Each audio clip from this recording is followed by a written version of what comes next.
Week 1, enfin, le tailgate. On commence notre saison en force.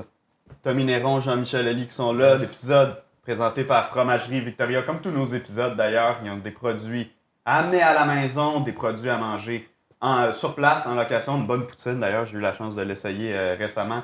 Donc Fromagerie Victoria pour tous vos besoins de fromage ou de Victoria.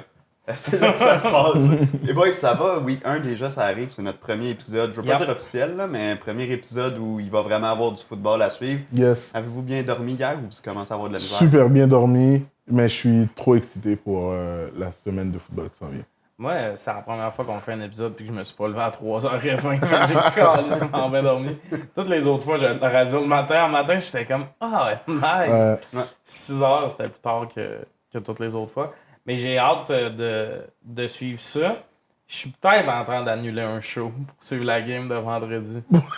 C'est moi qui a décrit en plus, fait que... Je vais vraiment mettre en anglais dans ce cas-là. À la base, tu sais, on allait mettre ça en anglais. Mais non, mais il est là en français sur DAZN. Ouais, ils l'ont en français. oui, les games prime time sont mis sur DAZN. C'est ça. Avant, il y avait même ceux d'après-midi le dimanche. Ah, Là, ils je connais les pas plus, les mais détails. anyway, j'écoute Red Zone le dimanche, mais... Ça aussi, c'est moi qui l'anime. Ouais, c'est ça. Non, mais je l'écoute avec Scott Hanson.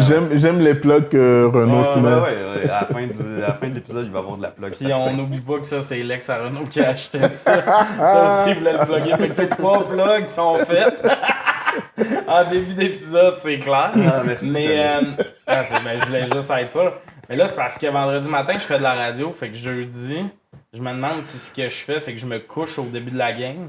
Puis à la radio, j'écoute la game. Ben, est-ce que... pauses, je vais quand même animer, mais tu sais, des fois, il y a des pauses de 4 minutes. Je me demande si j'écoute la game le lendemain, vendredi matin, ou si je me couche tard. Je pense que tu vas te coucher tard. Je sais pas, man. Tu veux pas te faire spoiler ces médias sociaux. Ouais, mais 3h20 le réveil. Là. Ah, ok, ouais, non, j'avoue. Pour la radio le matin, c'est ça l'enjeu. Là. Fait que là, déjà que jeudi, ma game est un peu... Bah. Fait que là, vendredi, je suis peut-être en mode... le petit show que j'ai... Je peux peut-être me faire remplacer. Tu sais, c'est un show qu'on peut se faire remplacer. Là. Je suis pas genre sur le poster. C'est pas mon show solo. Là. Ouais, c'est ça. C'est un petit show de relâche. Fait que je suis comme, je sais pas. Ça se peut. C'est-tu un 60 ou un 15? Non, c'est un 10. Ah, ok. Ouais, ça s'annule vraiment à 3 jours ouvrables.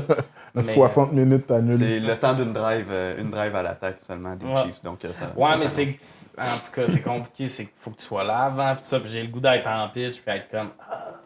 Football. Cherchez-moi pas. Je comprends ça. Les boys, est-ce qu'on lance tout de suite un segment commandité pour starter ça? Pretty Ugly qui présente l'histoire hors terrain de la semaine. Pretty Ugly qui fait des salsas à base de légumes qui n'étaient pas physiquement beaux, donc du recyclage alimentaire si vous voulez. Des chips aussi à base de légumes recyclés, donc c'est disponible dans la section des fruits et légumes chez IGA. D'ailleurs, on en a on a des 3 pots sur la table, donc vous pouvez les reconnaître facilement dans votre IGA local. Il y en a partout aussi, en fait. Il y en a pas juste. C'est vrai? Ouais, j'ai jasé avec le gars, puis il était comme. Il y en a vraiment partout. Puis ça, c'est un cue qu'il fallait que je te dise avant, mais comme je t'ai organisé.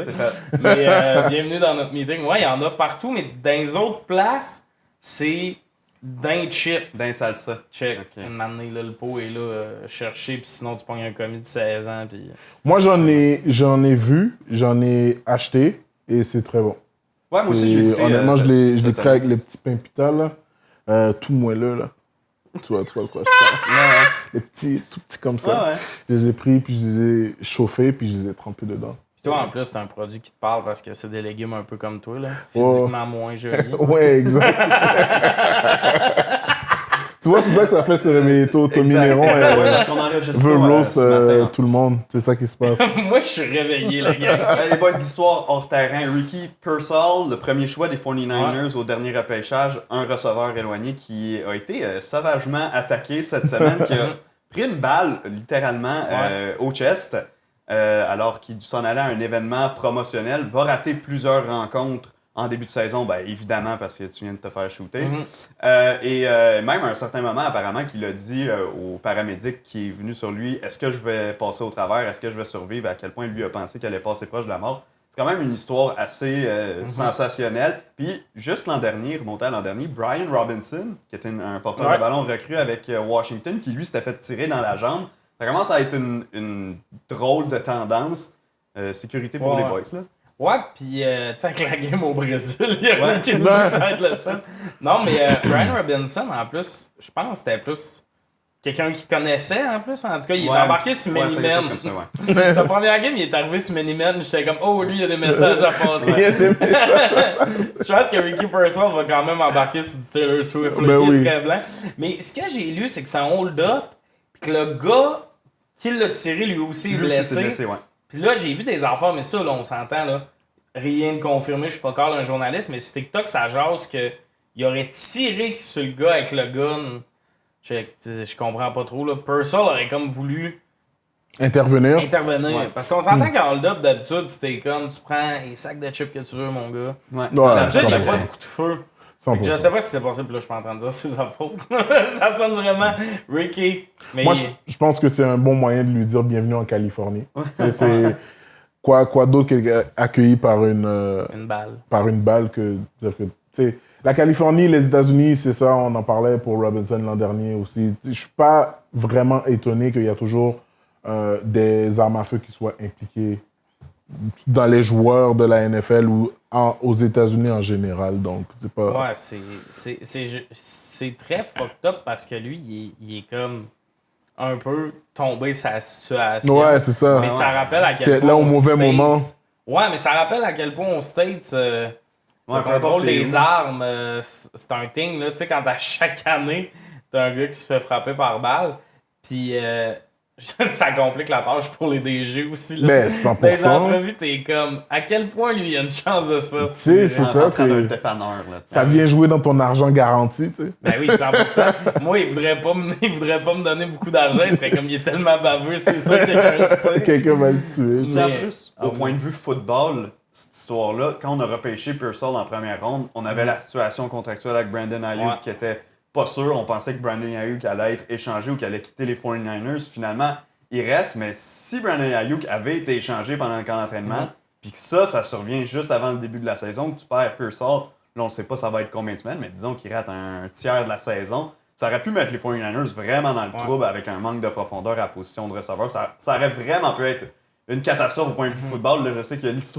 l'histoire humaine prend le dessus là, dans cette histoire-là, mais quand même, là, ça aurait pu être un drame pour les Niners. Ouais, pis je sais pas si ça a aidé que ça se passe avec Ayuk qui sont comme ouais, non, faut vraiment le signer parce qu'il a signé un peu après Ayuk.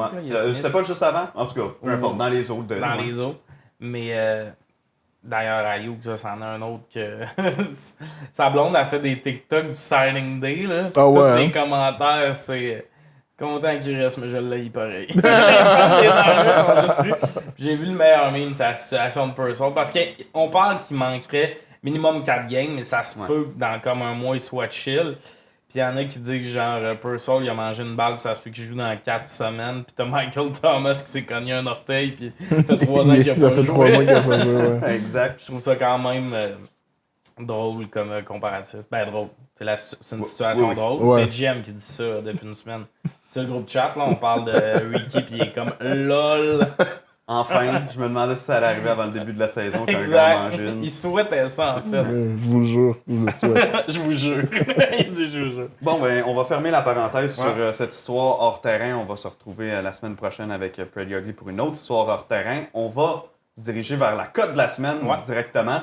Présenté par Mise au Jeu Plus. Rendez-vous sur le site web de Mise au Jeu Plus, pour avoir toutes les cotes. Et je vous rappelle que les cotes sur le site de Mise au Jeu prévalent toujours aux cotes que nous, on vous dit, parce qu'on enregistre 24 heures avant la diffusion de l'épisode sur Internet. Donc, les cotes peuvent changer, peu importe ce qui arrive. C'est les cotes sur le site de Mise au Jeu qui vont prévaloir et qui vont être celles que sur lesquelles vous allez parier. Les gars, on y va assez simple. C'est le début de saison. Il y a un pari qu'il faut absolument, duquel il faut absolument qu'on parle. Le titre de joueur par excellence de la NFL. Je vous sors les cotes dans quelques secondes parce que je les ai sur mon téléphone. Et voilà, joueurs qu'on a choisi, mais... Le favori, Patrick Mahomes, à 5.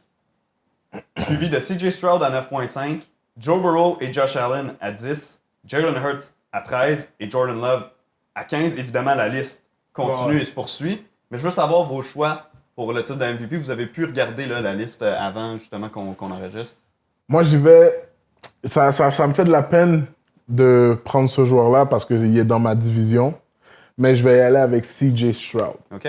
La raison pour laquelle j'y vais avec lui, c'est que tout simplement à cause que l'équipe qu'on a bâtie autour de lui, je pense qu'il peut avoir un impact sur l'équipe et non seulement dans la ligue. Puis je pense qu'il peut être dominant.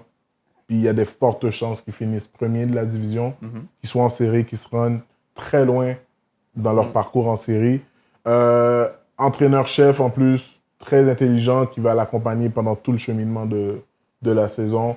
Ça me fait vraiment de la peine. J'aurais pu prendre un joueur des Saints, ça m'aurait fait plus plaisir, là, mais... ou des Dolphins, là, mais bref. Mais t'avais pas gagné grand-chose avec un joueur Non, des Saints. mais c'est ça, ouais, c'est ça l'affaire.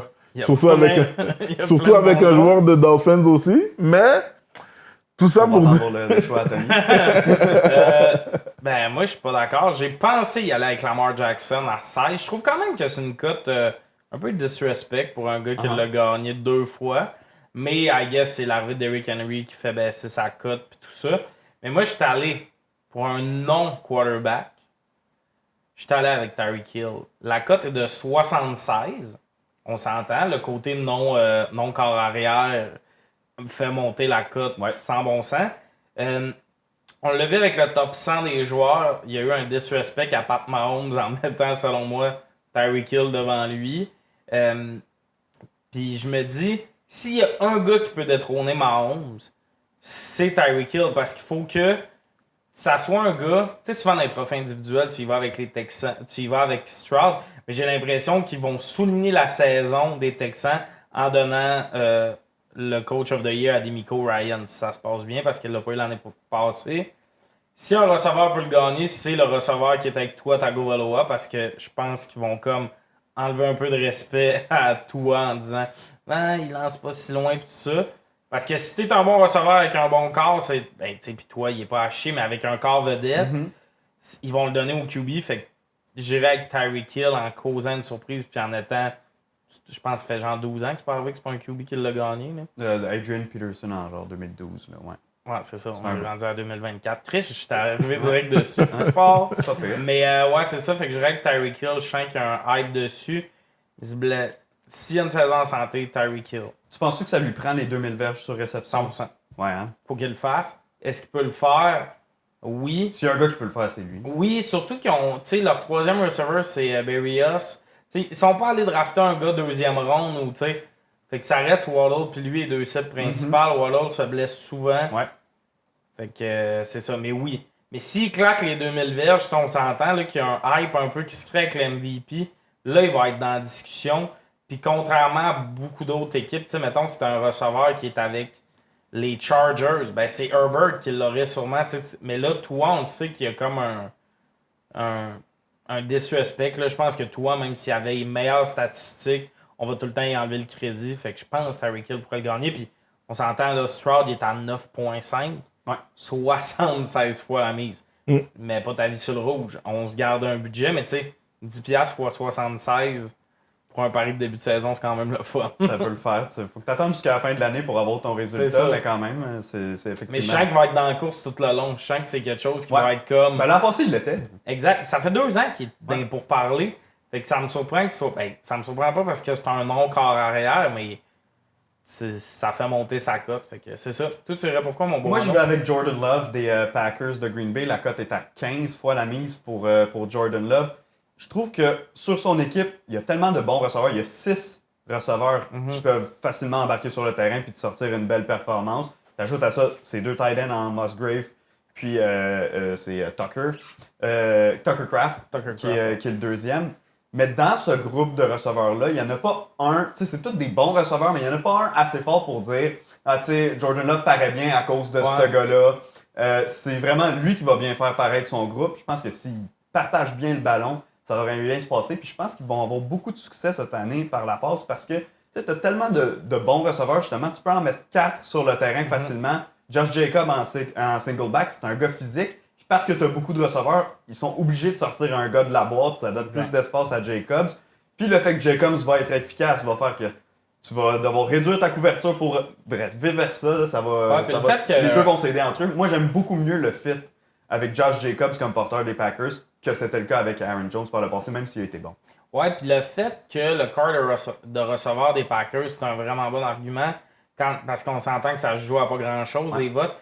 Quand on va arriver au vote final aussi, on va se rappeler que Rodgers, c'était un peu le corps de receveur. Il y en a qui n'étaient pas encore arrivés, qui disaient que ça marchait pas, Christian Watson ne faisait pas être tracé et tout. Fait que ça donne encore plus, on dirait, de crédit à Love de faire marcher cette attaque-là parce que Rodgers disait que ça se pouvait donc pas.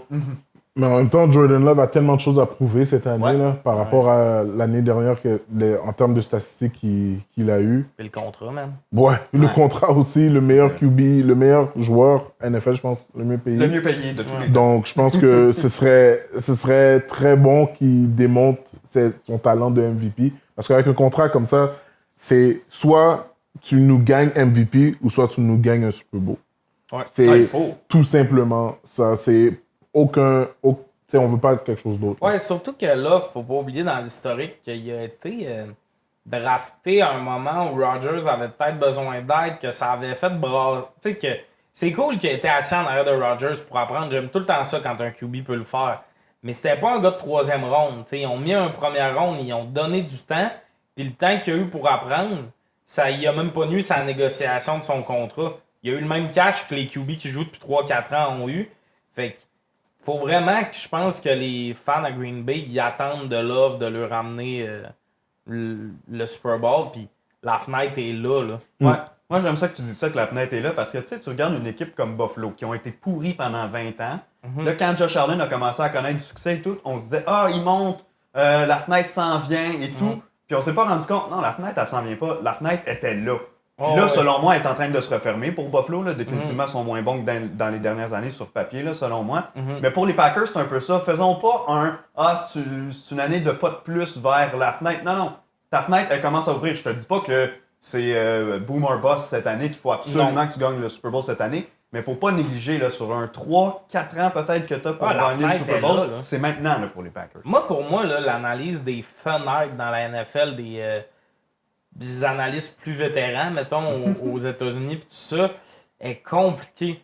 Des fois, le monde, il regarde pas les contrats. Il regarde les équipes, ils sont comme, c'est cool, puis tout.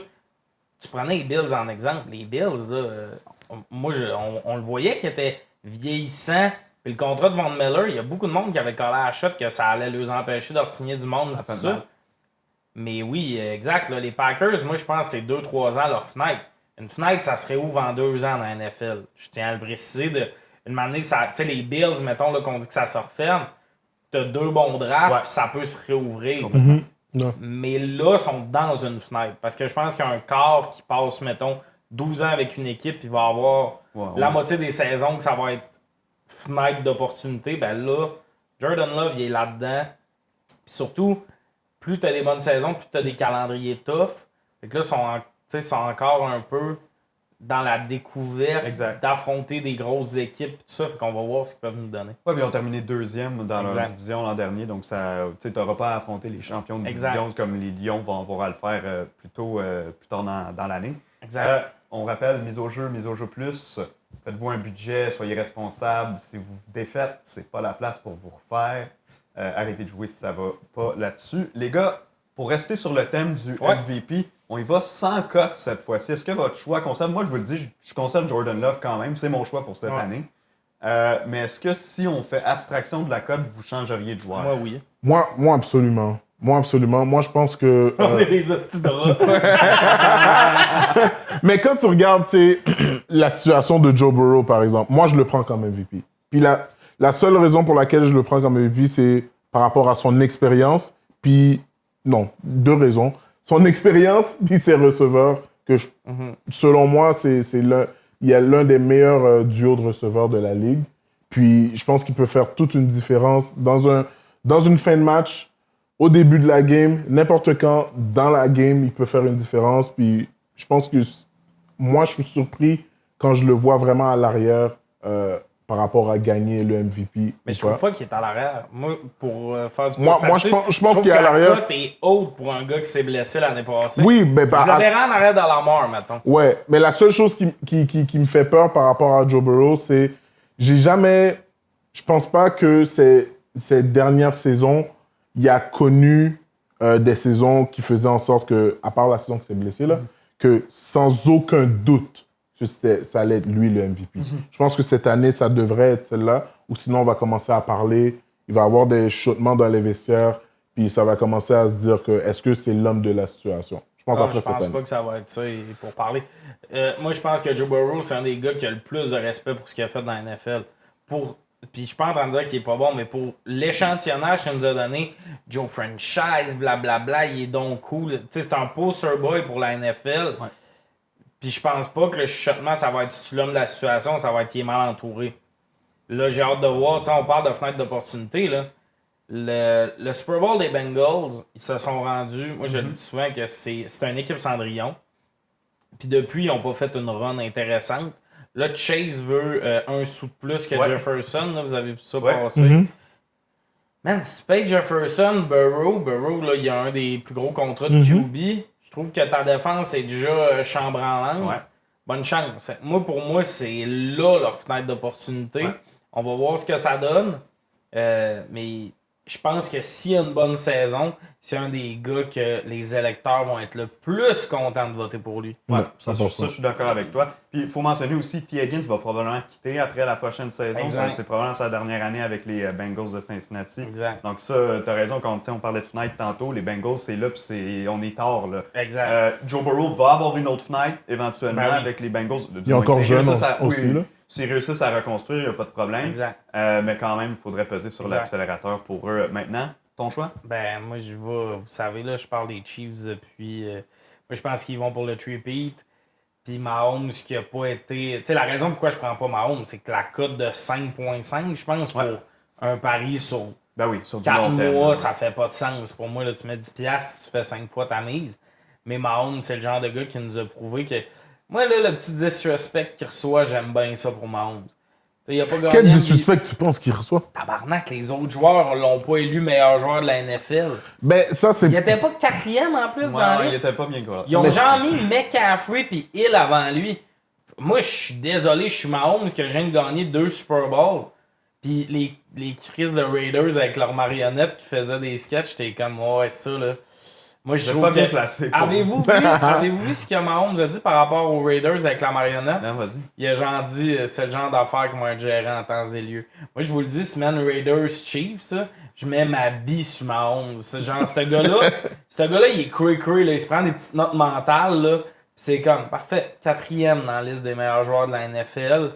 Parfait. Mais en même temps, gagné l'MVP l'année passée. Puis l'année passée, c'était discutable. Là, c'était pas une grosse année d'MVP. L'année passée, on s'entend. Ouais. Mais là, il y a beaucoup de disrespect. Puis je pense que cette année, je suis désolé, là, mais Tom Brady a jamais vécu ça, gagner 2 Super Bowls, puis pas être vu comme le meilleur joueur de la NFL. Là. OK, mais en même temps, quand tu regardes, admettons, 2 des 4 meilleurs qui sont passés devant lui, tu regardes leurs statistiques par rapport à l'an dernier, t'es comme, ces joueurs-là étaient inarrêtables.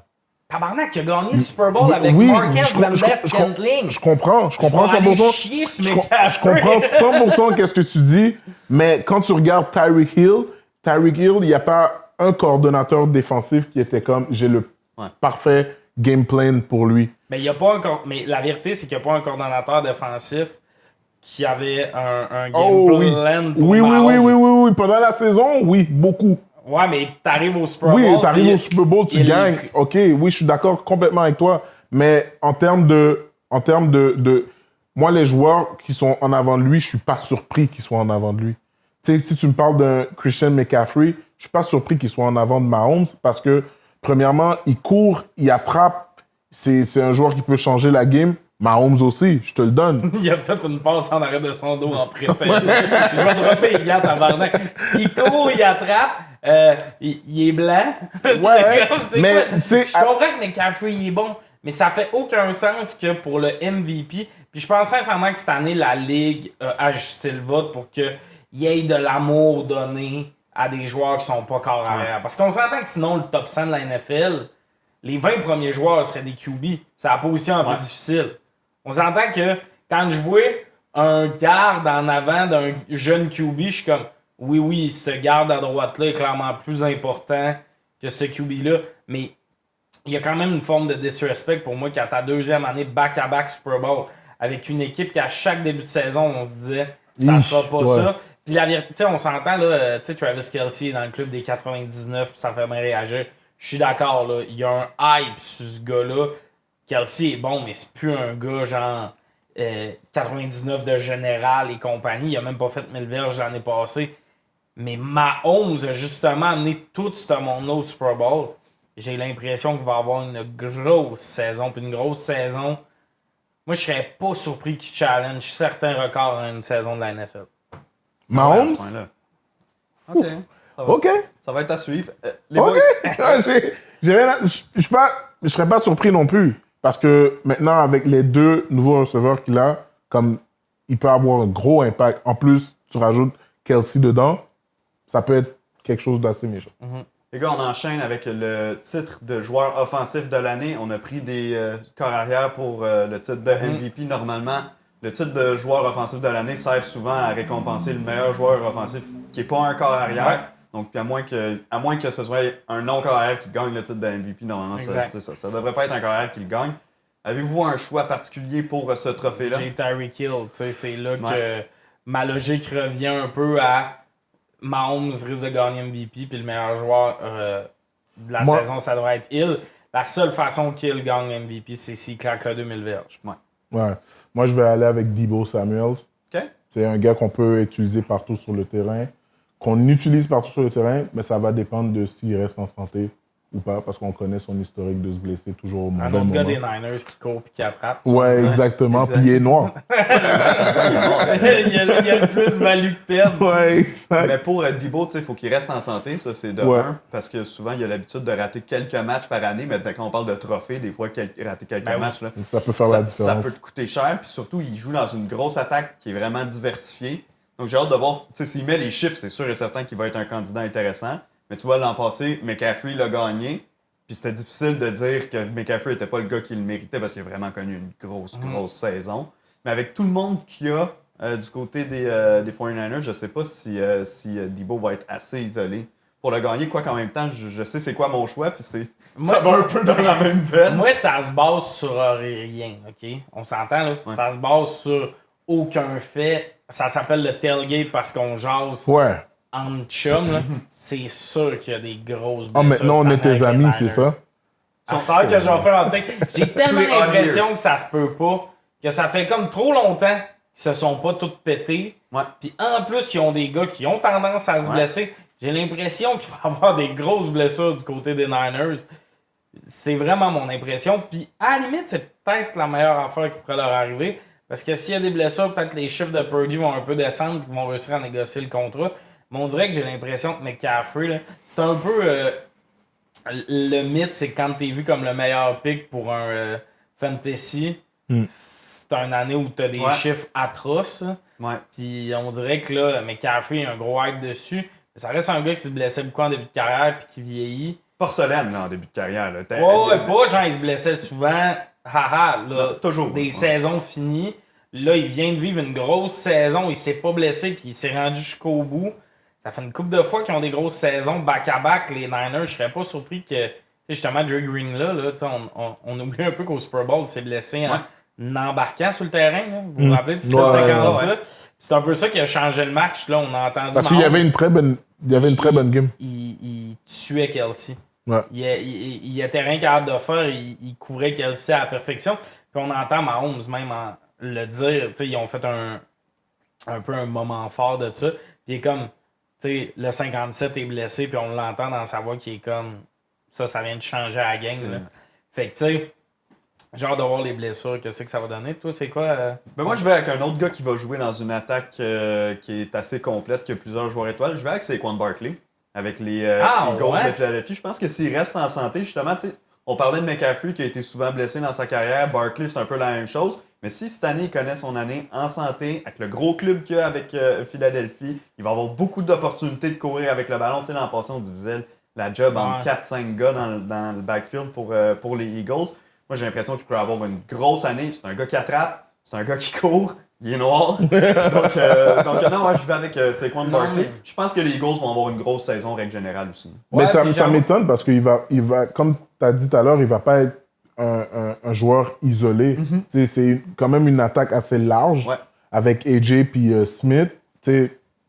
Ça m'étonne ton choix, honnêtement. Mais c'est une mise en lumière. Moi, c'est ce que j'allais dire. C'est que comme il arrive dans un club comme débattu, puis on a tout le temps su qu'il était bon, s'il se met à faire une moyenne de course de 5 verges par course, puis tout, on va comme faire « Ah, c'est quelque chose qu'on n'aurait pas vu s'il était resté à New York, puis cette trame narrative-là peut le suivre. » Tu sais, quand on va arriver dans un game à heure de grande écoute, Barkley, ça va être un sujet. Tu sais, il y a le spotlight sur lui cette année. C'est un nouveau joueur dans une équipe, il retourne en Pennsylvanie parce qu'il était allé à Penn State. Fait que je suis d'accord que c'est surprenant, mais ça peut être vu comme une espèce de mise en lumière, puis ça vient aussi avec le nouveau pion que si l'attaque des Eagles se replace, on va peut-être donner beaucoup de crédit à Barkley parce qu'à l'année passée, ils se sont effondrés. Puis, tu sais, Saquon Barkley, depuis le début de sa carrière, il a toujours joué avec des mauvaises équipes. Je sais qu'ils ont fait les playoffs avec les Giants il y a 2 ans, mais quand même, c'était pas, selon moi, une force. Il a jamais joué dans une attaque aussi bonne. Là. Il n'a pas encore joué un match avec les Eagles qui joue déjà avec la meilleure formation qu'il a joué depuis le début de sa carrière. Fait que, 100%. Ouais, je vais y aller avec lui. Si McCaffrey l'a gagné l'an passé, je pense que Barkley peut le gagner cette année. Les boys, on enchaîne rapidement avec le joueur défensif de l'année. Je vais te laisser, GM, y aller en premier. Écoute, moi, c'est tellement dur de choisir ce trophée-là. Puis je pense, mon cœur va y aller avec TJ Watt. Ouais. Mais j'aurais tellement voulu que Myles Garrett le gagne. Mais je vais m'arrêter sur TJ Watt. Puis je pense que c'est un leader. Je pense qu'il a déjà prouvé à quel point il était dominant. Il l'a pas gagné l'année passée. Il l'a gagné l'an passé, il parle de cette année. Ouais, mais c'est ça. Mais tu sais, c'est quelqu'un de dominant dans une défensive qui s'est améliorée en plus. Ouais.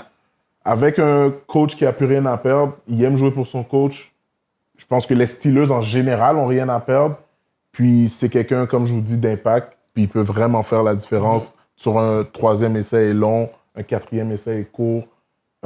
C'est vraiment un gars qui peut vraiment impacter la game. Puis je serais pas surpris s'il gagne. Comme Garrett l'a gagné l'année passée, je serais pas surpris parce qu'on s'entend que TJ Watt, je trouve que l'année passée, ça l'a fait voler un peu. Ouais. Fait que là, j'ai l'impression que peut-être ça va jouer en sa faveur qu'il se le soit fait voler, mais j'y vais avec un choix que je l'ai dit à GM puis il était très surpris. J'étais très surpris. Ouais. J'y vais avec Sauce Garner.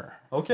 J'y vais avec un cornerback. J'ai l'impression que c'est très rare, mais j'ai l'impression qu'on a tellement une dominance en mode Garrett, Parsons, TJ Watt, qu'eux vont peut-être se splitter le vote, puis que ça va peut-être aller un peu sur une autre position. Quand je dis splitter le vote, c'est que le monde va comparer leurs statistiques. Fait que ça se peut que Garner vienne un peu comme brouiller les cartes. Souvent aussi, des trophées comme ça vient d'un gars que l'année passée, tu sais, que l'année d'avant, il a un peu été oublié. Ça, il était pas mauvais l'année passée, mais comme Rodgers était blessé, on dirait que les Jets, on les mettait un peu dans le coin de notre tête. Fait que j'ai l'impression qu'on va le redécouvrir un peu. Tu sais, je sais que je parle beaucoup des contextes dans ces prix-là, mais c'est vrai que ça joue pour beaucoup parce que c'est voté par des humains, ces prix-là, tu sais. Puis j'ai l'impression que si Rodgers est en santé, on va vivre plus souvent des games où les Jets sont de l'avant et que l'autre équipe doit passer, puis c'est là qu'il va aller chercher. Qui sera plus juste un shutdown qu'on n'envoie jamais le ballon dans sa direction, mais qui va aller chercher des interceptions puis des gros jeux qui vont aider sa candidature. Ouais, ben écoute, comme tu l'as dit tantôt, là, c'est rare que des corners le gagnent. Stephon Gilmore l'a fait il y a quelques années. C'est pas impossible non plus. Mais Sauce Garner, c'est pas un gars qui est réputé pour compléter des interceptions. C'est un vraiment bon gars de man-to-man. Ça me prend des chiffres pour regagner ce titre-là, surtout quand tu es un DB. Mais peut-être que cette année, ça va changer aussi. Mais j'ai l'impression qu'il va aller en chercher des chiffres. Ouais. J'ai l'impression aussi qu'il y a des stats qu'on met sur Garner de « Hey, il est target une fois par game, ça veut dire beaucoup ». Ça aussi, ça peut se mettre à jouer en sa faveur. Ouais, mais je sais pas si c'est le joueur défensif qui va changer l'allure d'une game. Il peut changer une situation, admettons, en 3e et long, aller pour la longue passe. On sait déjà que ce côté-là est comme shutdown, mais ça m'étonnerait beaucoup qu'il le donne à Sauce Garner, même si qu'il ait des bonnes statistiques. Je ne verrais pas... c'est souvent des joueurs de ligne, en plus. Parce que les stats sont plus tu peux plus les comptabiliser. Mais j'ai cette impression-là que cette année, tu sais, je dis ça, c'est un peu un exemple, là, mais que c'est le genre d'année que justement, ça fait tellement la guerre à 3, là, on la vit tellement depuis un bout que, ben, depuis que Donald est là, Donald en plus n'est plus là, que ça se peut que la discussion flippe sur une autre position. On s'entend que ça sera pas un linebacker. Là. Ouais. Moi, je vais avec un chasseur de corps. Je vais avec un gars qui a eu 17,5 sacs l'an dernier. Au final, on n'a même pas entendu son nom dans les considérations pour le titre de joueur défensif de l'année. Je pense que cette année, il va l'être, surtout si son équipe participe aux playoffs. Josh Hines Allen, nouvellement renommé des Jaguars de Jacksonville. J'ai pas les Jaguars dans mes prédictions en éliminatoire, mais je pense que Josh Allen va connaître une autre grosse saison. Puis là, en mettant 2 de suite comme ça sur le board, je pense que le niveau de respect de la part des voteurs va augmenter. Ça va être une pierre angulaire de cette équipe-là parce qu'encore cette année, ils n'ont pas une défense à tout casser. Donc, s'ils veulent avoir du succès, c'est impératif que ce gars-là doit connaître une bonne saison. Puis je le dis, même si c'est un gars qui a un statut de vedette, je trouve qu'il est un peu underrated au sens où de son nom. Ouais, on n'entend pas autant que Myles Garrett, que TJ Watt, par exemple, qui sont des joueurs vedettes. Mais tu as raison, son nom, ça lui a lu. Puis quand il a changé de nom, là, c'est un des facteurs, assurément, qui a aidé. Au niveau marketing, c'était une catastrophe là, pour lui. Ben oui, 100% de changer. Ben c'est comme la joke que je dis souvent que Chris Jones, il s'appelait ta chambre quelque chose. On serait comme oh, il est solide. Il est solide. Les noms un peu basiques. Puis lui, c'était un synonyme d'un joueur qui est vraiment mis de l'avant. Je trouve ça intéressant comme pick. Puis je vais souligner que pour nos 3 choix, quelque chose qui peut être intéressant, c'est que c'est 3 équipes qui vont pas nécessairement avoir. Ben, dans le cas des Steelers, c'est pas le cas parce que leur division est super forte. Mais tu sais, les Jets ont fini bas. Les Jags ont fini bas. Fait qu'ils vont avoir aussi à affronter des équipes qui ont des trous. Fait que pour un joueur défensif, ça peut être très payant pour aller chercher des stats. Affronter une ligne à l'attaque un peu débâtie, tout ça. T'sais, contre les Titans, il va se gâter, le beau Josh Allen. Fait que c'est ça.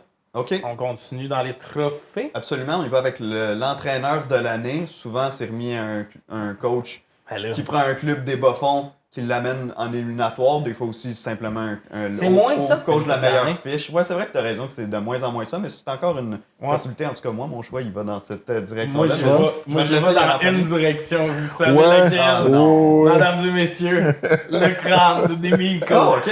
J'ai l'impression que Demico, c'est cette année. L'année passée, Stefanski l'a eu à cause de la situation des QB et tout ça. Moi, personnellement, je trouve pas que Stefanski le méritait l'année passée. Les fans des Browns, fâchez-vous, mais si votre GM met un agresseur au poste de corps qui est tout le temps blessé puis que votre coach réussit à faire les séries, pour moi, c'est pas un miracle. C'est plus genre, ben oui, tu sais, là, il n'y avait pas de chub, tout ça. Le scénario a fait qu'il l'a gagné pour une deuxième fois, mais personnellement, je trouve que c'est plus le fun de souligner un coach qui a comme participé à un projet. Puis je trouve qu'Ademico, ça l'a fait voler l'année passée. C'était le petit site Ademico. Puis cette année, j'ai l'impression qu'ils vont y donner parce que ce qu'il a fait est incroyable. Puis je vois pas beaucoup d'équipes des bas-fonds remonter. Moi, les Falcons, j'y crois pas tant. Fait que je vois pas le coach ramasser le... Je pense que ça va être une année plus de validation et de stabilité dans la NFL qu'une grosse année de surprise. Fait que je vais avec Demico. Moi, je serais allé avec Demico aussi, mais je vais aller avec le bon vieux et le traditionnel. Un gars qui risque de répéter le three-peat cette année, je vais aller avec Andy Reid. Je pensais qu'il allait y aller avec Andy Reid. Andy Reid, je pense que honnêtement, ça va mettre un stamp s'il gagne cette année comme coach de l'année. Puis en plus, three-peat, l'histoire peut pas être mieux écrite. Qui, dernièrement, a déjà fait un three-peat dans n'importe quelle ligue professionnelle? C'est très rare qu'un coach fasse ça. Ça fait 10 ans qu'il est là. C'est les Lakers, je pense, les derniers qui l'ont fait au début des années 2000. Un three-peat sport nord-américain, je suis pas mal certain. Je pense, ou le Miami Heat, mais... Ils n'en ont pas fait 3, ils en ont eu 2. Ils n'ont pas fait 3. Ils ont fait 4 finales, mais... Ouais, mais tu sais, moi, je vais aller avec Andy Reid. Je pense que c'est un coach qui le mérite. Puis je pense que les dernières années, on a beaucoup donné la flamme, les fleurs à Patrick Mahomes. Mais il ne faut pas oublier aussi qui est derrière ce gars-là. Puis c'est vraiment un gars que tout le monde respecte dans la ligue. Puis tout le monde est content d'aller jouer pour lui. Puis même quand il était avec les Eagles, c'était un entraîneur comme hors pair. T'as vraiment un coach aussi stable. Il a été super longtemps avec les Eagles, il s'est fait renvoyer, puis le jour même, Kansas City appelait, puis il est là depuis, tu sais, je dis 10 ans, mais c'est peut-être plus. Ça. Tu sais, c'est lui qui a drafté Travis, tu sais, dans le sens, il est là depuis un bail. Il avait drafté Jason. Ouais, c'est ça, tu sais, dans le sens, c'est un gars qui est là longtemps, puis moi, j'aimerais ça qu'il le gagne. Je pense pas qu'il va le gagner parce que ce prix-là, c'est du monde qui vote, puis aime ça, les histoires plus surprenantes. Mais la vérité, si ce prix-là était vraiment donné au meilleur entraîneur, il serait donné à la fin du Super Bowl avec le trophée. Oui. Là. Fait que, tu sais, c'est un peu ça. Toi, c'est quoi ton pick?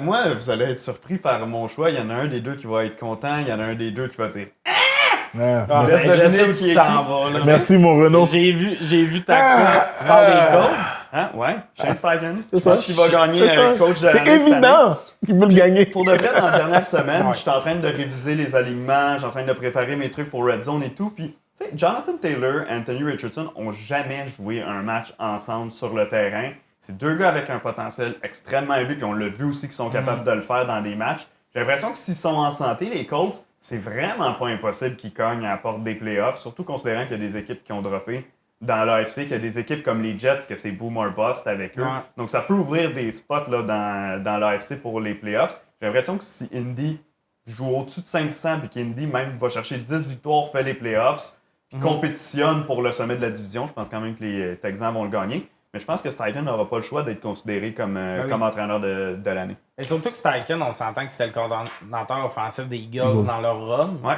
Moi, Steichen, je l'aime. Je trouve que quand justement les Eagles ont perdu leurs deux coordonnateurs, Jonathan Gannon qui est allé avec les Cards, j'étais comme... tu sais, OK, mais je trouve pas que c'est cool d'engager un coordonnateur défensif comme head coach. Puis je te parle de D'Amico Ryan, mais tu sais, je trouve que le choix, c'est plus ça. Steichen, je l'ai tout le temps aimé. J'ai hâte de voir ce que les Colts vont faire. Moi, je pense qu'il va noyer les Colts, c'est les blessures. Parce qu'on se rappelle, c'est une équipe qui... Ça se peut que tout se place, son mardeux, il n'y a pas de blessure. Mais j'ai de la misère à voir ce scénario-là. Puis, même après votre ligne défensive, je l'ai checké, là, le depth chart. Là. Après la ligne défensive, je trouve que c'est beaucoup de figurants. Franklin puis Moore... Mais les linebackers, c'est pas toujours un stress. Un nombre d'années que les Broncos ont une bonne défense avec des inconnus au titre de au poste de linebacker. Ben, c'était pas des inconnus nécessairement, là. Mais je comprends qu'est-ce que tu veux dire d'un côté. Mais aussi, c'est vraiment... C'est plus mental aussi. Après, quand on regarde la ligne défensive des Colts, puis après, t'es comme, il y a plus personne qu'on connaît. Mais t'as des joueurs quand même... T'as un joueur d'impact quand même en Franklin, puis t'as un joueur dans les secondaires qui est Moore qui peut impacter le reste de son équipe, comment ils vont jouer. Alors de voir, moi je serais pas surpris que les Colts se faufilent selon les blessures et tout ça. Puis j'avoue que dans ce cas-là, Steichen va être un candidat mis de l'avant. Mais mon mini-run, c'est que ce prix-là, DG de l'année, dans tous les sports, hockey, tout ça, à chaque fois je suis comme... Tu sais, là, c'est un lien hockey, mais Julien Brisebois, quand il l'a gagné avec Tampa Bay, j'étais comme... Ben, les vrais moves qui ont fait que tu as gagné, c'est le gars avant toi qui les a fait. Puis autant qu'au foot, je trouve que souvent, justement, on y va pour... on les voyait pas là. Mais j'aime mieux un coach qui a participé à un projet, tu sais. Steichen, je le verrais plus gagner l'année prochaine ou dans 2 ans. Moi, dans un monde idéal, ces prix-là, ça serait plus donner à un gars qui fait comme 2 ans, qui montre que son équipe... Parce que quand c'est des équipes surprises, ça donne des doubles. Il a gagné une année, l'année d'après, il manque les séries, puis cette année, il va sûrement se faire renvoyer milieu de saison. Fait que t'es comme... Je trouve que ça enlève de la valeur à ce prix-là. J'aimerais ça que quand tu regardes la liste, ça soit tout le temps donné à des gars que t'es comme... Wow, c'est tous des coachs solides, puis que tu le soulignes à un moment donné dans le carrière. Mais là, c'est tout le temps des coachs deuxième année que... Anyway. OK, Comeback Player of the Year... c'est souvent donné à des joueurs qui se sont blessés l'année d'avant, qui sont revenus, qui ont connu une grosse saison ou qui avaient un peu sombré dans l'oubli. C'est l'an dernier, Joe Flacco, qui était sans contrat jusqu'aux 2 tiers de la saison, qui est arrivé, qui a transformé les Browns, qui les a amenés en playoff, a gagné ce titre-là. Votre choix pour cette année, dans quelle direction est-ce que vous allez pour ce... C'est quand même un trophée qui est difficile à prédire. Ouais, exact. Mais tu sais, moi, je veux pas aller avec la narrative de Joe Burrow puis ni de Aaron Rodgers. Moi, je veux plus prendre un choix qui va vous montrer à quel point que comme tout est possible dans la NFL. Je vais aller simplement avec Anthony Richardson. Okay. Je pense que c'est un joueur qui peut être avoir un impact très fort sur la saison des Colts. C'est ton maillot d'épaule. Non, mais c'est vrai. Je pense que, honnêtement, quand tu regardes Richardson, je pense que c'est l'un des carrières qu'on va comparer le plus à Cam Newton. Ah oui, je l'ai fait un matin à la radio. En termes de style, en termes de façon de lancer la gabarit, oui, puis le genre lancer de la gars balle qui va aussi. faire une fois une bonne saison, se rendre au Super Bowl, Je pense pas, parce que cette fois-ci, il va avoir une bonne offensive qui va l'accompagner, des joueurs d'impact qui vont d'impact. On s'entend des receveurs qui vont l'accompagner, là.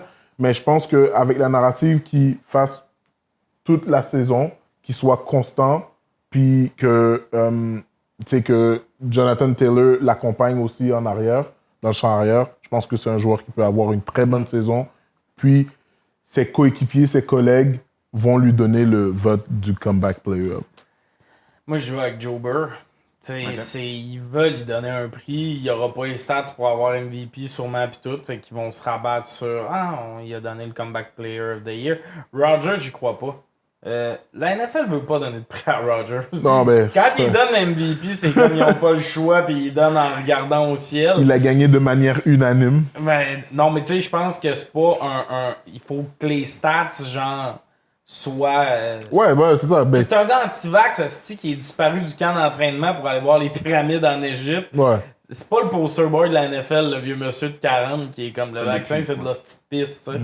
Joe Burr, ils veulent bâtir sur ce gars-là. Fait que, tu sais, j'aimerais ça que ça soit pas ça, mais c'est comme évident. Puis c'est tout le temps lié à une blessure. Parce que moi, sinon, je serais avec Jalen Hurts, mais il a pas été blessé.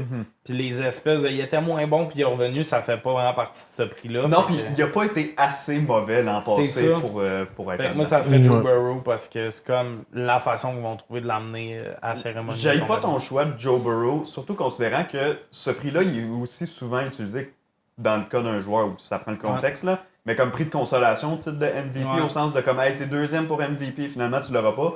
Tu ramasses Comeback Player of the Year. Moi, j'y vais avec les Jets, mais je vais pas avec Aaron Rodgers. Je vais avec Mike Williams, qui est blessé à peu près toutes les années avec les Chargers, mais quand il est en uniforme, il te sort des matchs de 150 verges à l'occasion. C'est vraiment... C'est pas un mauvais choix, pour vrai. C'est pas un mauvais choix, receveur talentueux. Moi, je pense que s'il reste en santé cette année, il peut aller chercher... c'est un gros Christy. C'est la même chose avec Richardson. C'est pour ça que ça me surprend le si, mettons. Mais je pense qu'il peut mettre une saison de 1000 verges sur le tableau, puis tu vas avoir Garrett Wilson de l'autre côté, mais tu le sais pas, c'est peut-être Wilson qui va se blesser aussi cette année. Donc, c'est un trophée qui dépend tellement de beaucoup de circonstances au sein de l'équipe du joueur qui va finalement le gagner. Ça peut aussi être un gars de qui on n'entend même pas encore parler en ce moment. Tu sais, l'an passé, Joe Burrow, tu m'aurais demandé même à la mi-saison, Joe Burrow était pas sous contrat. Fait que, pas Joe Burrow, pardon, Joe Flacco l'an dernier avec les Browns, il était pas sous contrat jusqu'à mi-saison. C'est tough de deviner ça va être quoi l'histoire, mais tu sais, parce que tu sais, c'est une autre affaire. Si Ricky Pearsall a une bonne saison, justement, recrue, ça peut être une belle façon de signer, mais un joueur qui est un peu sous le radar, qu'on n'a pas encore parlé, c'est Nick Bossa. Ouais. Ça, peut-être que c'est un prix aussi qui pourrait. Même Colin Kaepernick, s'il revient, on sait jamais. On sait jamais. Il est stand-by. Il garde d'espoir, hein. Il y a encore de sa société. Ben oui, il va en parler. Il va avoir 62 ans. Il va nous dire qu'il est prêt à revenir à Kaepernick. On va comme faire, tu pourrais même pas mettre un genou au sol présentement, Colin. Puis il va comme être, non, je pourrais revenir. On continue? On continue, excusez, je m'étouffe. Tu veux que je prenne le lead? Non, c'est bon. On va y aller avec nos recrues. Il y a offensive et défensive. On va peut-être le faire un petit peu plus rapidement pour qu'on puisse passer au travers de tous nos sujets. Recrue offensive pour commencer. Xavier Worthy. Oh, OK. J'y vais avec ce choix-là parce que je pense que les QB... La seule personne que j'aurais pu voir dans les QB, c'est Caleb. Puis je pense que le coaching staff va l'empêcher d'être ce qu'il va être à son année 2.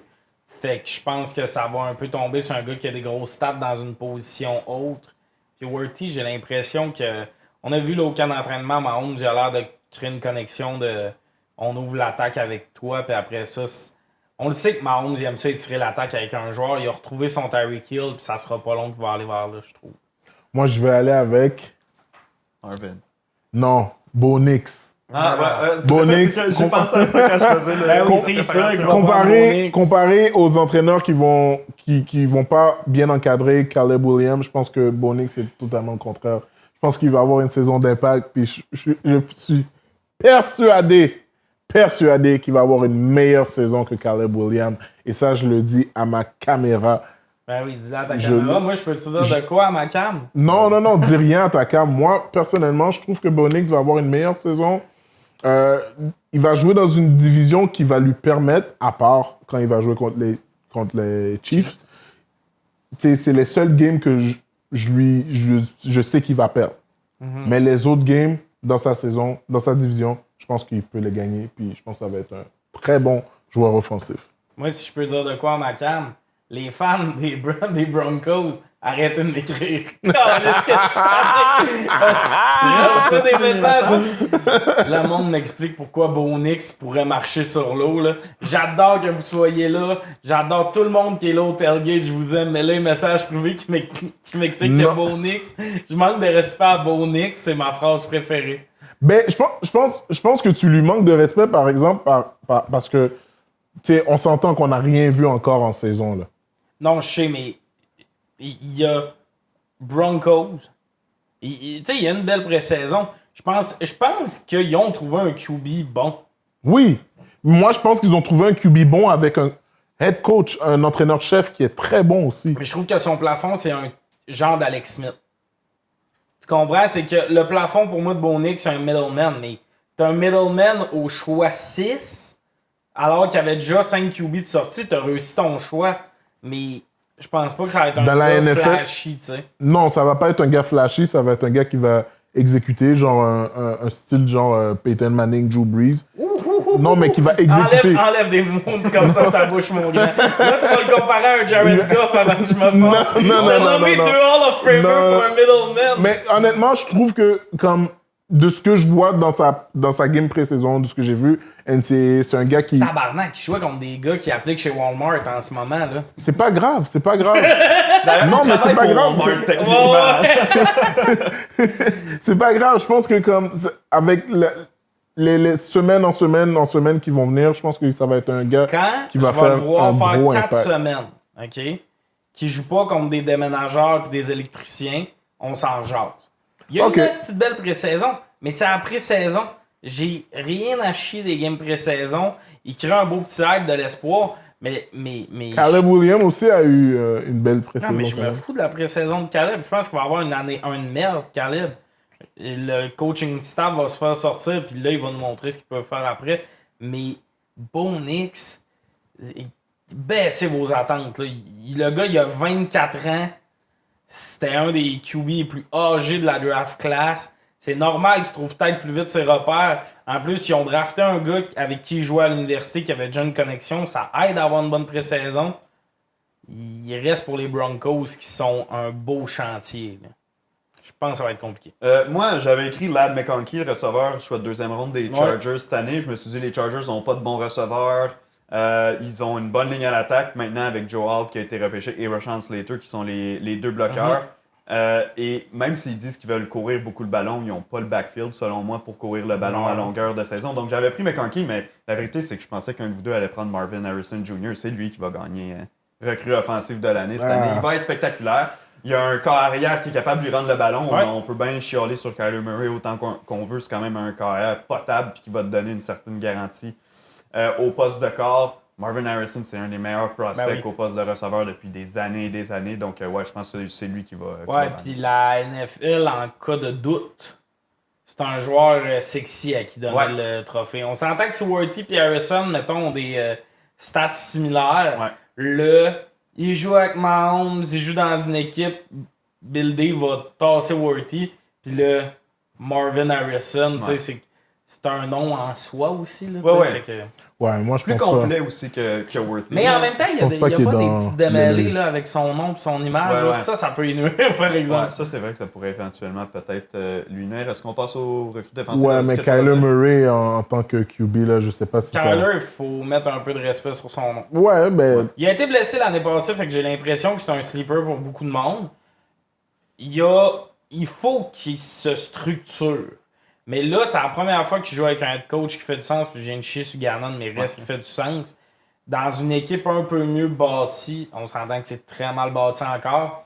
je pense que Kyler Murray, dans une équipe bien bâtie, serait top 10 de la NFL comme QB. Puis c'est pas la direction qui l'a repêché, c'est pas la direction qui a donné le gros contrat non plus. Donc ça va être intéressant parce que lui, il a besoin d'une grosse saison pour prouver aux Cards que c'est lui l'homme de la situation, qui veut pas qu'on repêche un autre corps puis qu'on reparte un cycle en Arizona. Les gars, rapidement pour finir le segment des trophées, recrue défensive de l'année, je pense qu'il y a plusieurs choix là, ici qui sont intéressants. Il n'y a pas un favori clair là, selon moi, mais je vais vous écouter. Yes, moi je vais avec Jared Verse. OK. Jared Verse, premier choix des Rams. Il est déjà vu comme le starter. Il joue à une position que les Rams sont habitués de bien faire jouer des recrues. Tu sais, ils draftent des gars de 25 ans chaque année. Ils les mettent starter puis ça se passe bien. Là, en plus, ce gars-là, il a le potentiel tu sais, il a le talent et tu projettes pas du talent sur ce gars-là. Il est extrêmement talentueux. Ils ont même drafté son coéquipier.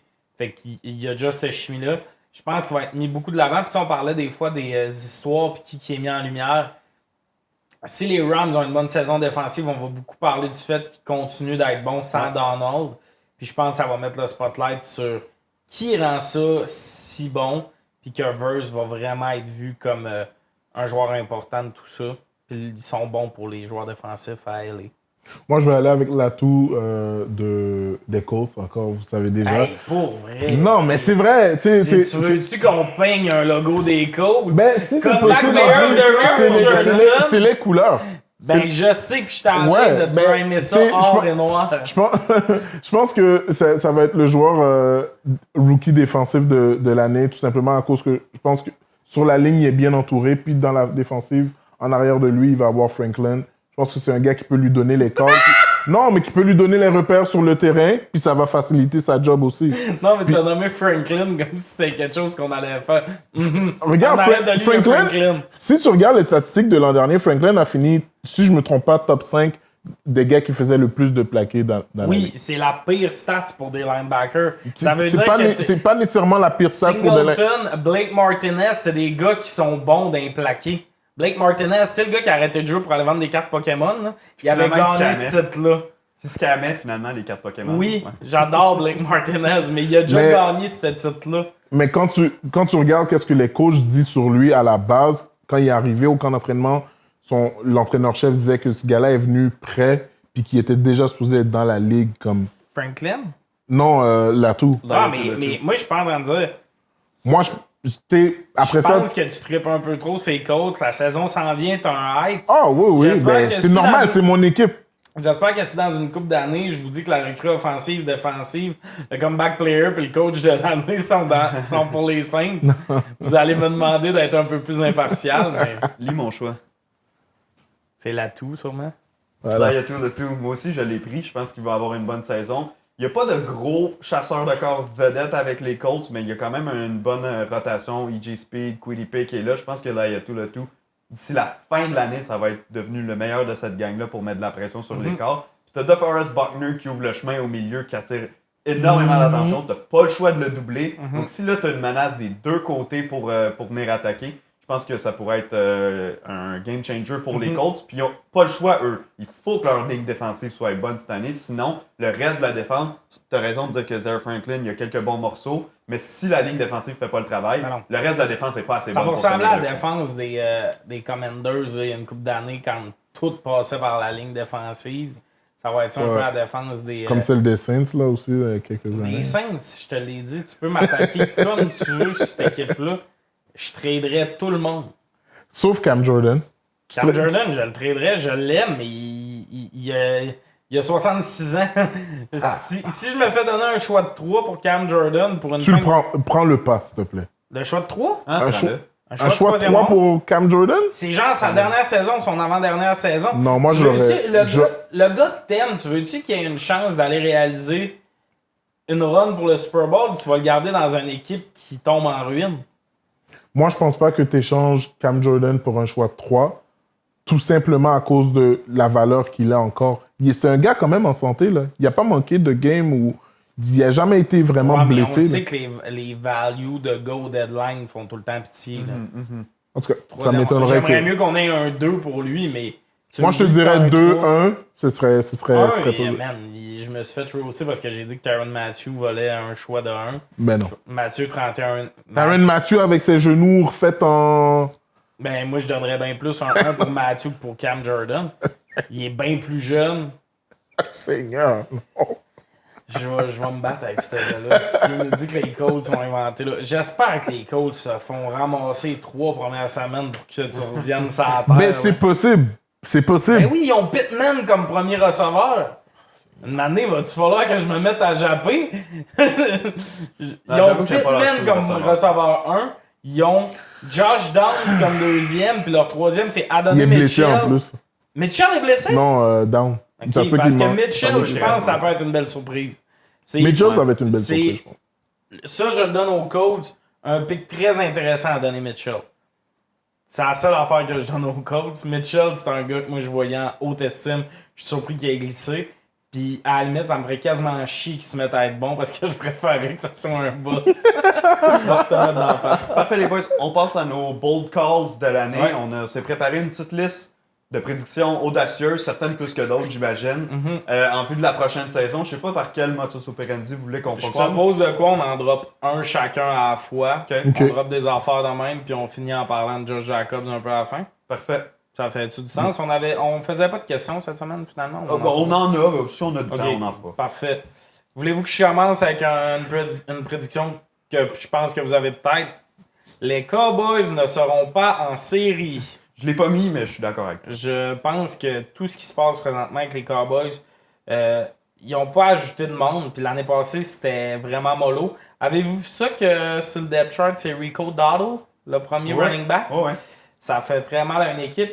Et le fait que les contrats sont pas signés du côté de Parsons puis Dak, c'est sûr, ça crée une distraction. Tes leaders, ils reviennent à chaque soir d'une game puis ils parlent à leur gérant en mode puis là, ils sont revenus avec une offre et tout ça. Moi, tes leaders sont pas focus. Le contrat de CD, d'ailleurs, on en a parlé en pré-saison, là, qu'on avait hâte de sa signe. Finalement, il y a eu un petit décalage. Moi, CD Lamb, je sais qu'en fantasy, il est vu là, comme un top gars, mais en tant que receveur, je sais même pas s'il serait dans mon top 5. OK, à ce point-là. C'est pas... Je trouve... C'est beaucoup par rapport à l'attitude. Quand il drop une passe, je trouve qu'il a l'air un peu... de s'en foutre. J'ai pas l'impression que c'est un gros leader, CD Lamb. C'est pour ça que j'aurais peut-être pas donné cet argent-là. Comme à Mary Cooper. Genre, t'sais. c'est vraiment ça pour moi. Puis c'est rien sur le talent du gars, mais comme donner un nombre de cash-là à un gars, j'aimerais mieux le donner probablement à un Jamar Chase, puis un Justin Jefferson, un Tyreek Hill, un DK Metcalf, même. Jusque-là, que je trouve que l'attitude est plus là. Mais les Cowboys, je pense que ça va être un shit show cette année. Jerry Jones, je pense que ça va être une de nos histoires hors terrain en 2 semaines parce qu'il va dire des affaires dans les médias puis ça va être terrible. J'ai vraiment l'impression qu'il l'échappe. 100%. Jumbo? On peut en faire plusieurs, un beau call. Ouais, on en fait 5, on y va. OK, good. Moi, je vais aller avec MVP Derrick Henry. Ça serait un call Yo! Moi aussi, j'ai pas MVP, j'ai Henry va finir premier pour les verges au sol. Okay. Ah ouais, mais ça, c'est très possible. Moi aussi, j'en ai une pour Derrick Henry. L'expérience de Derrick Henry sera un échec à Baltimore. Quoi? Ah ouais! Ben là, on a un débat. Ah ouais, ok, je suis gros convaincu que ça débat. va être incroyable. Moi, je pense qu'il va connaître une belle saison. Tu sais, je pense qu'il va chase le 2000 verges. Okay, je pense que l'histoire, le era de Jamal Lewis étant l'un des derniers running back à Baltimore à avoir chase ce plateau-là, je pense que lui, c'est quelque chose qui l'a vraiment impacté de prendre sa décision d'aller à Baltimore, surtout avec une ligne offensive très, très faisable que n'importe quelle équipe aurait pris. Lamar Jackson qui est devant toi, je pense que c'est quelqu'un qui peut gagner le MVP. Hey, les formations que tu peux faire, les Wildcat, tu peux t'amuser comme tu veux. C'est la meilleure ligne offensive pour moi qu'il y a eu devant lui depuis le début de sa carrière. Ouais. Puis j'aime bien aussi le fait que Keaton Mitchell peut y enlever un peu de poids. Ouais. Et Justice Hill. Oui, puis ce qui est le fun, c'est que c'est des gars que tu peux aussi crissement laisser sur le banc. C'est pas un gars que t'as drafté en 2e ronde, que t'as ton DG qui est comme... Ouais, là, idéalement, tu le ferais un peu courir. Fait que, tu sais, quand il y a besoin, ou même plus pour des jeux mettons, explosif je sais que je vais faire la passe, Keaton Mitchell, c'est peut-être plus ce gars. Puis après ça, t'as Derrick Henry qui a bien repris son souffle. Ouais, qui est tout exact. d'abord ça. J'ai vraiment l'impression que Derrick Henry va... Moi, je l'ai pas mis jusqu'à MVP parce que c'est rare MVP pour un non-QB, mais je l'ai mis meneur au verge au sol. Ben, moi, la raison pour laquelle je suis pas convaincu par le fit à Baltimore, en fait, c'est pas une question de fit, c'est une question de Derrick Henry. L'an dernier, je sais que si on regarde juste les statistiques, il a mis des chiffres, je l'ai trouvé moins bon que les autres années. Je l'ai pas trouvé autant physique que les autres années. Puis tu sais, Derrick Henry, à chaque année, c'était la même chose. Tu sortais les faits saillants de l'année. Le nombre de fois que tu voyais un gars s'approche de lui, sort la main, même sur un D-line, bang, Steph Arm le met à terre et tout. Tombe constamment par en avant quand il finit ses courses. L'an passé, il s'est fait geler souvent. Il est tombé par en arrière souvent. J'ai trouvé moins performant. Puis avec les porteurs de ballon, comment ça marche? Ça va pas une année en descendant, une année en remontant, surtout pas à l'âge où il est rendu. Je pense qu'il va avoir une courbe de ralentissement. Je suis pas en train de dire qu'il va être inutile dans l'attaque des Ravens, qu'il va perdre son poste de partant. Mais selon moi, c'est pas le morceau qui manquait aux Ravens pour aller au prochain niveau. D'ailleurs, l'an dernier, le problème, c'est pas que les porteurs de ballon faisaient pas le travail, c'est qu'on les a pas utilisés en finale de conférence contre Ben, les c'est tout Chiefs. Mais il simplement était ça. tout blessé. Puis si on gère, si disons les Ravens et les Chiefs se retrouvent encore en finale de conférence cette saison, puis qu'on gère le backfield comme on l'a géré en playoff l'an passé, puis t'as raison qu'il y avait des blessés, mais il y avait toujours des gars qui remontaient, qui pouvaient jouer. Si on gère le backfield encore comme ça en playoff, on va encore perdre. Ben, Mais, j'ai hâte de tu sais, voir. Je trouve ça intéressant qu'avec Lamar, puis t'as un weapon comme Flower puis Andrews, que tu vas, mettons, en no huddle, sans caucus, puis après tu arrives avec Derrick Henry, c'est toujours quelque chose qui peut couper le souffle aux Ouais, défensifs. puis je suis d'accord, c'est rare un gars qui a une slump year puis il revient comme running back. Mais lui, je pense qu'il avait aussi un manque de motivation. On s'entend que l'année passée, on le savait beaucoup que c'était sûrement sa dernière année. Même qu'il a un peu dit merci aux fans après sa dernière game là-bas. Ouais. Ça peut jouer sur le moral d'un gars. C'est à force de jaser avec Thomas Levac une année que j'ai plus entré ça dans ma mentalité de man, tu te brises des os pour un coach. Là. T'sais, quand t'es un gars qui est proche de se faire couper, là, quand t'es le 51e gars sur le roster, tu vas tout le temps te défoncer, peu importe c'est qui est là. Mais quand t'es une vedette, je pense que ça joue de croire au projet ou pas. Puis lui, je pense, l'année passée, il croyait plus pantoute au projet, puis que ça a apparu dans ses performances. Puis là, man, t'arrives à Baltimore, tu dois être hype, là. Genre d'être là avec Lamar, Zay Flower, d'avoir une bonne ligne à l'attaque. Tu sais, tout est là. J'ai vraiment hâte de voir ce que ça va donner. Puis d'ailleurs, ça, c'est une petite parenthèse mode. C'est fou comment l'uniforme des Ravens fait bien à tous les joueurs. J'ai jamais vu un joueur que je suis comme ah, ça marche pas. Ouais. Alors que tu sais, Josh Jacobs, je trouve un peu que ça fait bizarre dans l'uniforme des Packers. Ouais. À chaque fois qu'un doute finit, parce qu'il y a beaucoup de gros joueurs qui finissent par signer à Baltimore dans les dernières années, je suis comme ça fit. C'est un bon point, très bon point. On enchaîne-tu avec une prochaine prédiction? Qui veut y Ben, aller? Moi, je suis allé avec la mienne. Là, tu peux y aller. Ben, c'est une autre équipe qui fera pas les séries, puis ça va faire jaser. Les Bills feront pas les séries. Je suis d'accord bon, avec toi aussi. bah, Je l'ai pas sur ma liste. mais Moi, je suis je les ai pas dans. Puis on sait que la Bills Bills Mafia est forte au Québec. Moi, j'ai souvent disrespect Josh Allen.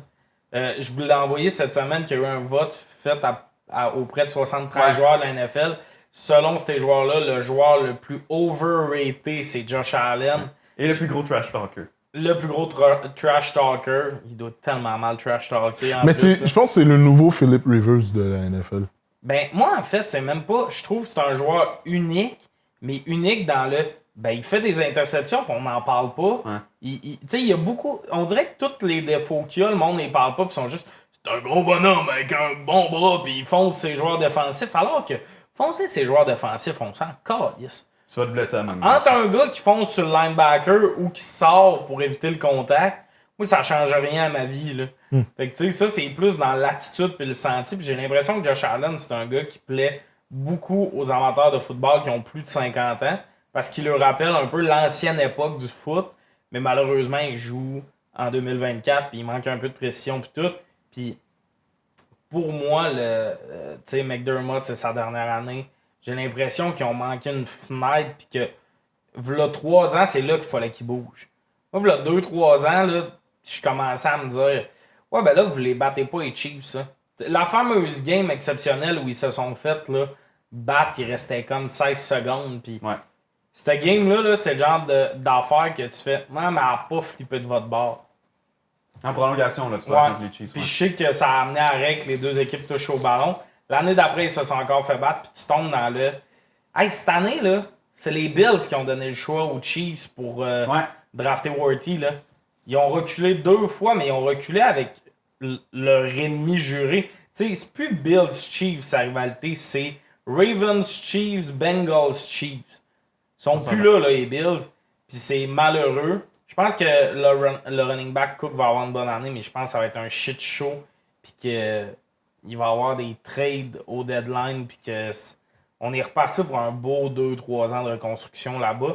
Ils ont géré leur équipe comme s'il n'y avait pas d'âge et de plafond salarial. Puis c'est ce que ça donne. Je pense que le DG va se faire renvoyer. Puis c'est malheureux, mais Chris, c'est mérité. Depuis 2 ans, il ne gère rien de cette équipe-là. Jem, prochaine prédiction? Moi, je pense que les Tampa Bay Buccaneers NFC Championship cette année. Ils vont se rendre au corridor? Yeah. Les Buccaneers de Les Tampa Buccaneers, Bay? ouais. OK. Je Ça passait pas si loin l'an C'est- dernier. Ça n'a pas passé si loin. Je pense que c'est une équipe de vétérans. Ils savent, ils connaissent, en tant qu'équipe de vétérans, tu connais toutes les situations dans la NFL, tu connais tous les enjeux. Je pense que c'est une équipe avec un moteur qui est refait en Baker Mayfield. Je pense que ils peuvent surprendre n'importe quelle équipe. Ça n'a jamais été une game donnée quand tu as affronté Buccaneers. Ça n'a jamais été une game facile, même en playoff, on l'a vu contre les Lions, on l'a vu contre... c'était qui encore? Les Eagles. Les Eagles, qu'ils ont causé des surprises, puis les gens étaient comme « wow ». Puis en saison morte, je trouve pas qu'ils ont perdu... Ils ont perdu un joueur d'impact, que je te dirais, mais après ça, je pense que c'est la même équipe qui vont juste aller en s'améliorant, mais quand même une Il y équipe a de une classe vétérans. de draft qui s'ajoute. Là. Tu sais, oui, ils ont perdu un joueur, mais dans la classe de draft, moi, la seule, si je te contredis, ils n'ont pas le jeu au sol pour aller loin en série. Ben, tu serais surpris à quel point que leur garde, c'est vraiment... tu sais, je les connais pas de nom, malheureusement, mais je sais que c'est... Ils ont des bons tackles, donc. Ils ont des bons gardes aussi. Puis Bonne ligne, en ils font en général, puis souvent avec leur outside zone, puis leur trap qui font que le garde pull, c'est toujours des jeux qui réussissent. Ouais, mais moi, c'est vraiment à propos des running backs. Je parle de White. Si t'écoutes, mon gars, c'est toi le problème. C'est les gars dans le backfield le problème. Ils ont une ligne, ils ont tout, mais je pense que l'an prochain, leur move, ça va être de drafter un running back. Ouais. Genre deuxième tour, début deuxième tour. Là. T'sais, ils vont viser le meilleur prospect pour améliorer ça. Je pense que cette année, c'est ça qui va leur manquer. Pour battre une grosse équipe, surtout que je pense que ça va être plus tough un peu dans la NFC cette année que l'année passée. Là-dessus, je vais pas argumenter avec Ben toi. non, c'est un détail. Non, c'est un détail, mais tu sais, c'est quelque chose qui peut causer un gros impact aussi. Mais Mike Evans, Godwin, c'est des joueurs que Ouais, puis tu peux fermer les yeux puis lancer le ballon. Puis Ils ont drafté un jeune receiver comme troisième receiver qui va apprendre en arrière d'eux autres. Pour le long terme, je trouve que les Bucks font du bon travail de recycler un peu. Là. On perd un gars, un peu comme les Eagles. On perd un gars, mais c'est pas grave parce qu'on avait déjà pensé à notre affaire. Tu sais. Ouais. Le remplaçant d'Evans, ils l'ont déjà drafté dans ma tête. Puis c'est le gars qu'ils ont drafté cette année. Est-ce que ça va marcher? On verra. Mais c'est bon de pas drafter un gars et t'attendre qu'il commence premier receveur à sa première année. Tu sais. Je vais avec ma prochaine prédiction, les boys. On en avait parlé un peu dans les épisodes préparatoires, mais là, je le mets sur papier pour que ce soit officiel. Sam Howell va terminer la saison comme étant non seulement le partant au poste de carrière pour les Seahawks de Seattle, mais aussi, on va savoir que c'est lui le carrière du futur de cette organisation-là.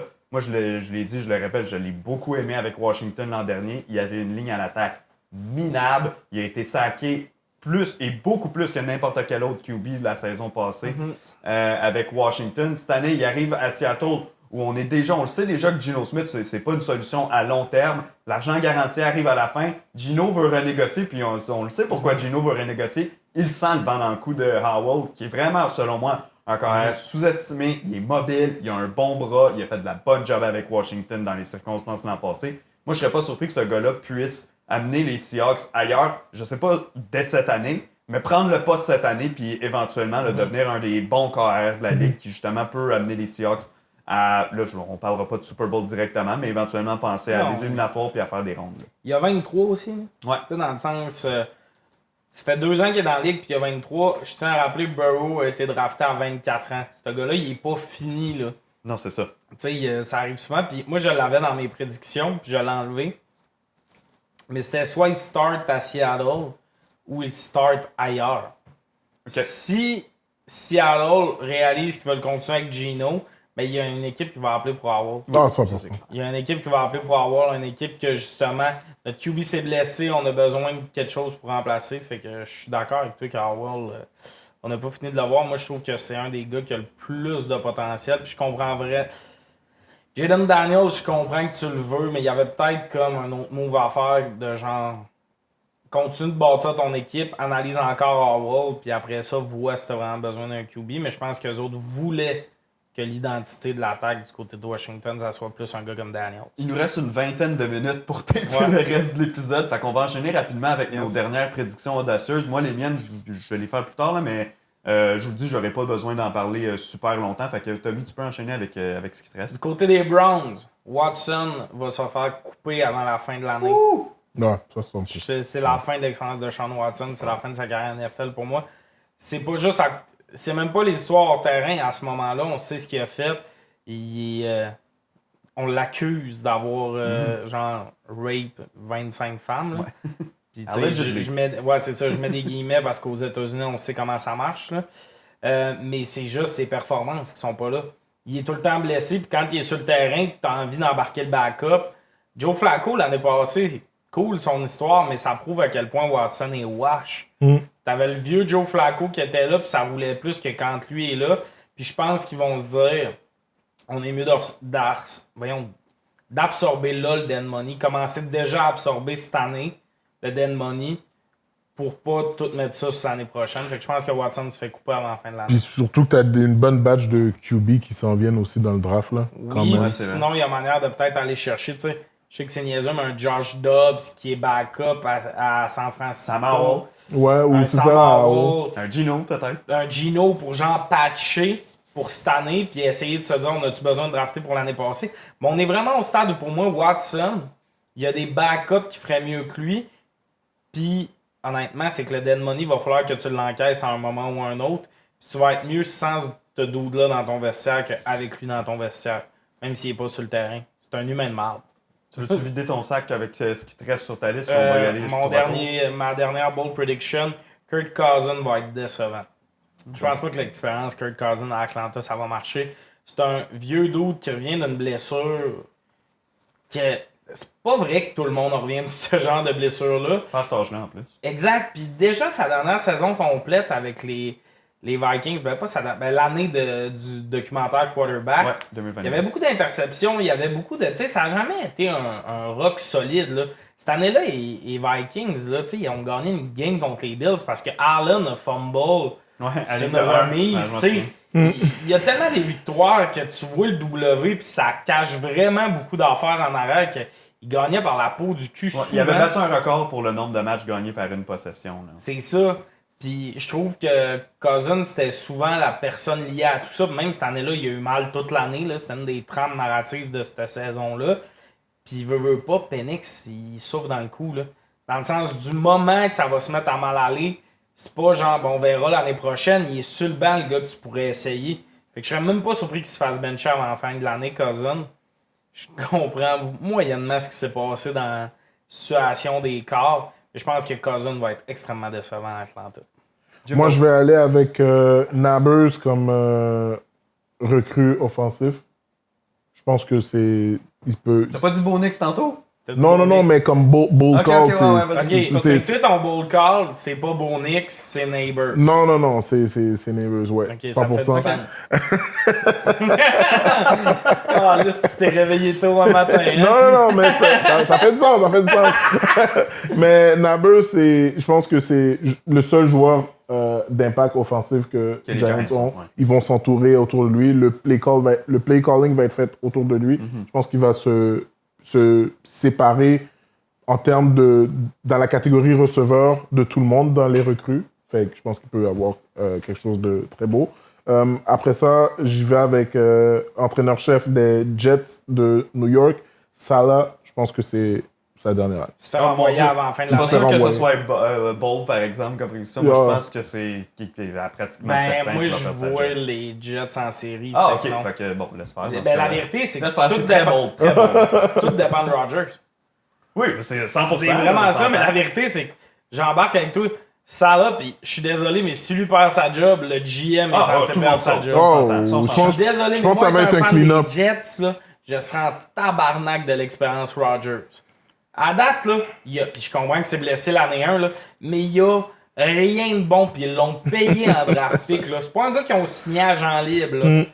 Fait que donner des draft picks pour un gars de 39 qui pense que le vaccin, c'est un complot, mais que l'ayahuasca devrait être légalisé. J'haïs tout de Rodgers depuis 4 ans. Est-ce qu'il te restait une prédiction à faire? Non, j'avais plus de prédictions. Parfait. Moi, j'enchaîne avec mes 3 dernières. Il y en a qui vont un peu dans la direction de ce que j'ai dit tantôt, donc je vais les enchaîner assez rapidement. Les Colts à GM vont faire les séries. Donc, j'en ai parlé de long en large quand on a parlé de Steichen tantôt. Saquon Barkley va mener la NFL pour les scrimmage yards. Donc, réception plus au sol. Ça va avec ce que je disais tantôt aussi, que je pense qu'il va gagner joueur offensif de l'année. Et la dernière, c'est un autre truc qu'on avait parlé dans les matchs, dans les épisodes préparatoires. Caleb Williams va devenir le premier QB de l'histoire des Bears à passer pour 4000 verges. Il va le faire cette année. Puis mieux que ça, je pense que Rome Odunze, Keenan Allen et DJ Moore vont combiner ensemble pour 3000 verges sur réception. Je dis pas qu'ils vont nécessairement avoir 1000 verges chacun. Je pense pas qu'Odunze va se rendre à 1000 dès cette année. Mais je pense qu'à 3, ils vont combiner pour 3000 verges. On le connaît, là, les Bears, ça fait tellement longtemps qu'ils attendent. Ils attendent depuis toujours pour avoir un carrière digne là, d'un titre C'est des choix qui font- MVP. C'est des choix qui font du J'y crois sens. pas, moi. Ouais, exact. Moi non plus. Tellement. Mais Je je pense comprends qu'il pas comment. Il peut avoir 4000 verges quand même, malgré Eberflus. Mais ce gars-là, par contre, quand il va se faire envoyer des Bears, Eberflus, ça va être un asti de bon vendeur de char. Parce que je sais pas comment il a fait pour garder sa job. Ça doit être un asti de bon vendeur pour avoir convaincu le GM que c'était pas lui le problème. J'ai une bold prediction qui n'a pas été nommée, que je pense que je suis la seule à avoir. Jacksonville va faire les séries. Ah, ok. J'ai l'impression que j'aime beaucoup la sélection de Thomas, le receveur de passe. Junior, ouais. Ouais, je pense que ça va quand même stabiliser tout ça. Le corps de receveur, il est un peu laid parce qu'ils vont tout le temps chercher des gars qui payent trop cher et tout. Mais ultimement, sur le terrain, ça reste souvent un meilleur corps de receveur que l'adversaire qui affronte. Je pense que Trevor Lawrence va pogner une petite coche et tout. Ce qui n'est pas vraiment pas impossible, ouais. Mais je serais pas surpris qu'il y ait peut-être 3 équipes dans cette division-là qui fassent ces séries. Ouais. Tu sais, je serais peut-être ouais. pas surpris. Man, Ça fait longtemps qu'on n'a pas parlé du sud du ça fait longtemps UFC qu'on comme n'a ça. pas parlé. Wow, les gars. Descendez, pense- vous avez beaucoup d'attitude quand vous parlez du sud de l'Est. Ben non, mais ça a beaucoup reconstruit. Mais par contre, je serais pas surpris que les Jags fassent les séries comme 2e dans la division puis les Colts comme 3e.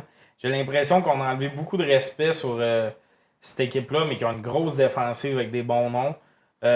Ils ont un bon running back. Tu sais, c'est qu'ils cochent les cases partout. Fait que c'est juste de voir si ça va pogner ensemble, mais j'ai vraiment l'impression que Jacksonville peut faire les séries.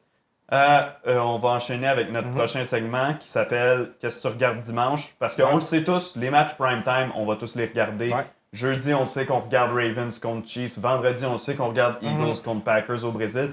Mais dimanche, dans la mêlée où tous les matchs se jouent en même temps, où tu as une fenêtre de, si je me trompe pas, c'est 8 matchs à 13h puis 5 matchs à 16h.